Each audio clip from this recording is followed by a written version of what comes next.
बिस्मिल्लाहिर्रहमानिर्रहीम, अस्सलाम वालेकुम।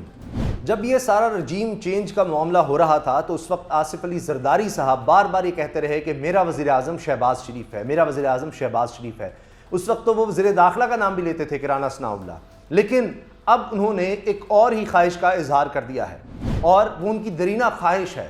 अब खबरें छप रही हैं कि उन्होंने अपने लोगों से खिताब करते हुए दिल की बात कह दी है। और किसके खिलाफ निकल रहे हैं अब वो, असल में गेम क्या हो रही है उन्होंने बड़ा वाज़े कर दिया जरदारी साहब ने। और ये तो अब पता चल रहा है कि शहबाज शरीफ साहब को तो बस जरदारी साहब ने ऐसे ही सामने किया था। और अब जो मुल्क के हालात हैं, इतनी ज़्यादा महंगाई है, ज़ाहिर है कि जरदारी साहब पर भी इल्ज़ाम आ रहा है और शायद उनकी बहुत सी ऐसी ख्वाहिशात थी जो उस तरह पूरी नहीं हो रही। तो अब उनकी दरीना ख्वाहिश कुछ और है। अब उनका वज़ीर आज़म शहबाज शरीफ नहीं रहा, अब उनका वज़ीर आज़म कोई और है। इस बारे में जो खबर सामने आई है वो मैं आपके सामने रख रहा हूं। और वो महंगाई का जिम्मेदार किसको कह रहे हैं, फ्रॉड किसने किया जरदारी साहब के साथ, खुद बता रहे हैं कि मेरे साथ फ्रॉड हुआ है और उन्हीं की वजह से महंगाई हुई है। बड़ी दिलचस्प सूरत हाल है। तो क्या आने वाले दिनों में अब जरदारी साहब अपनी सपोर्ट वापस लेने वाले हैं?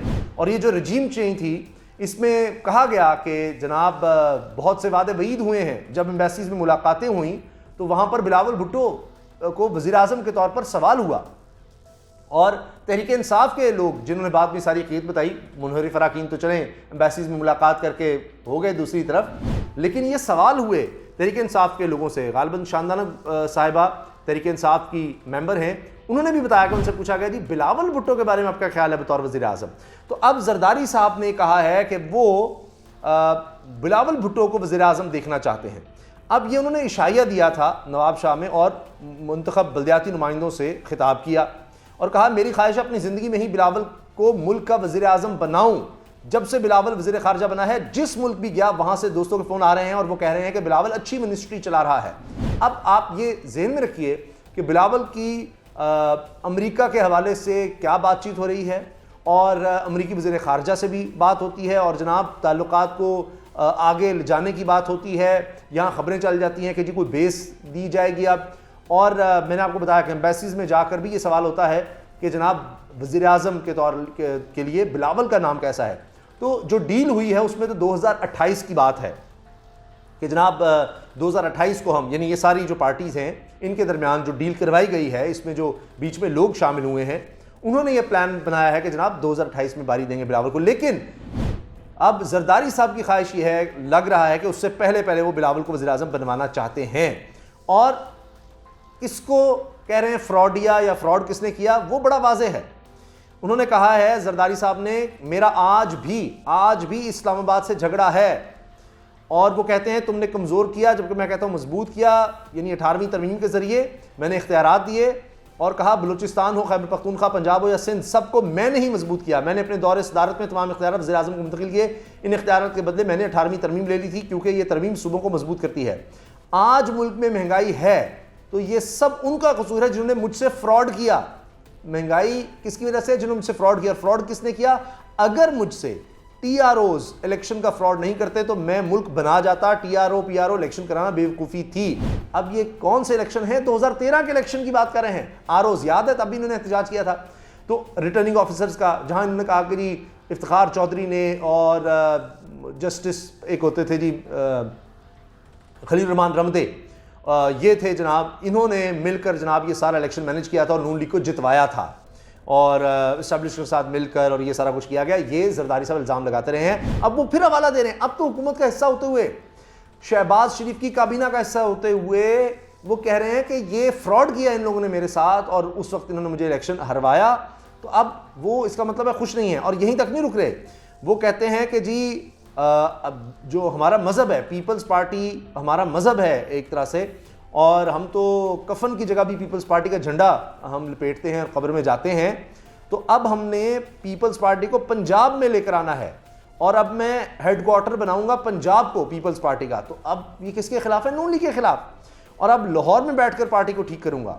तो यहाँ तक वो आ गए हैं जनाब। अब तो अब आप इसी से देख लीजिए कि कहाँ तक ये बात जा रही है।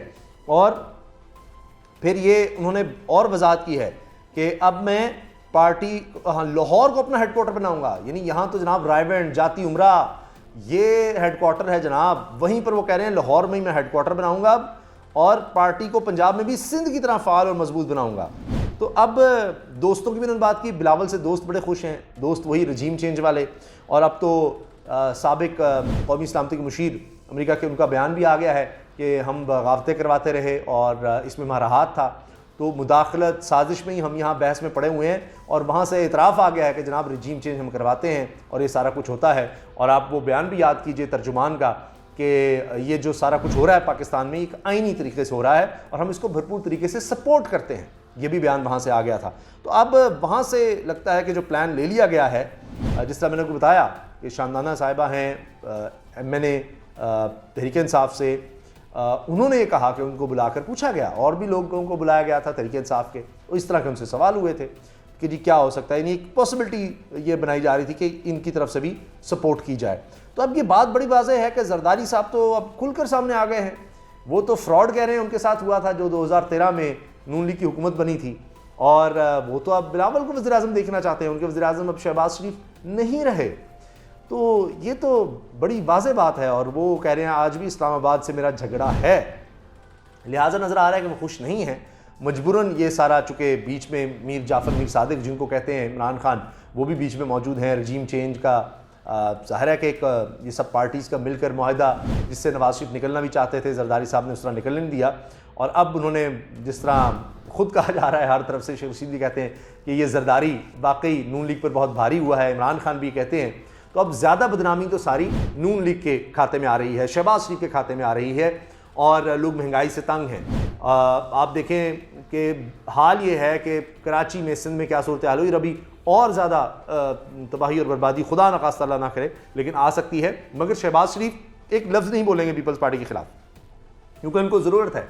तो वो सारी बदनामी जरदारी साहब उनके खाते में डाल रहे हैं, ताकि नून लीग इतनी ज़्यादा कमज़ोर हो जाए और वो कुछ कर ही ना सके, और उसके बाद हमारे लिए रास्ता बने, पंजाब को हेडक्वार्टर बनाऊंगा, रजीम चेंज वालों से मैं बात करूंगा, पहले उनसे बात चल रही है, इसीलिए बिलावल जहां जाता है दोस्तों के फ़ोन आते हैं, हाँ जी बड़ी चीफ मिनिस्ट्री संभाल रहा है, यानी ये इस इम्तिहान में पास हो रहा है, फिर आगे इसको हम अगली पोजीशन भी देने को तैयार हैं, ये वाज़ेह नज़र आ रहा है। और इमरान खान साहब को तो हम फिर यानी मैनेज कर ही लेंगे, जिस तरह से अभी मैनेज किया है, जिस तरह अभी निकाला है, तो इसी तरह से हम ताकतवरों के साथ मिलकर, और जिन्होंने रजीम चेंज करवाई है, जो ये फैसले करते हैं, उनके साथ मिलकर हम आगे भी कर लेंगे, इसको इस तरह से कंट्रोल कर लेंगे, और बाकी नून लीग को तो हम साइड लाइन पर इस तरह कर देंगे कि उनका वोट बैंक और कम कर देंगे, वैसे ही कम होता चला जा रहा है, और ये महंगाई और इसका जिम्मेदारी उन्होंने अपने ऊपर से डाल के इन्हीं को फ्रॉडिया भी कह दिया है, फ्रॉड इन्होंने किया था जनाब इलेक्शन में, और सारी जिम्मेदारी इनकी है। इस्लामाबाद से आज भी मेरा झगड़ा है, और बिलावल को वज़ीर-ए-आज़म देखना चाहता हूँ। तो अब देखना यह है कि वो कब ये काम करते हैं।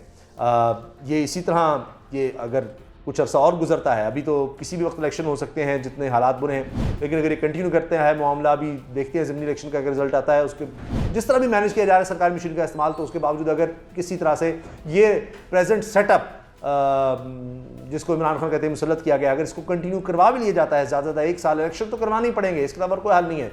सोच ये है कि किस तरह से इलेक्शन मुलतवी हो जाए, लेकिन हालात ही कंट्रोल नहीं हो रहे, तो उसके बाद जरदारी साहब क्या करेंगे, उससे पहले भी कर सकते हैं, क्योंकि उनको नजर आया कि अगली दफ़ा तो जितना भी हमने जोर लगाया है, बात इतनी बन रही, इमरान खान एक इनकलाब की शक्ल इख्तियार कर रहा है, तो अभी मैं बारी दिलवा दूँ बिलावल को, या वो 2023 का इंतज़ार करेंगे और तब कोई नया एग्रीमेंट करेंगे बिलावल को वज़ीर-ए-आज़म बनवाने के लिए। लेकिन ये तय है कि अब मज़ीद शहबाज शरीफ साहब उनके वज़ीर-ए-आज़म नहीं रहे, ये तो उन्होंने खुद कह दिया है, और बल्कि इल्ज़ामात भी मौजूदा हुकूमत में जो वज़ीर-ए-आज़म हैं, अपने ही वज़ीर-ए-आज़म पर उन्होंने और उन्हीं की पार्टी पर उन्हीं पर इल्ज़ाम लगा दिया, फ्रॉड का भी और इलेक्शन का भी।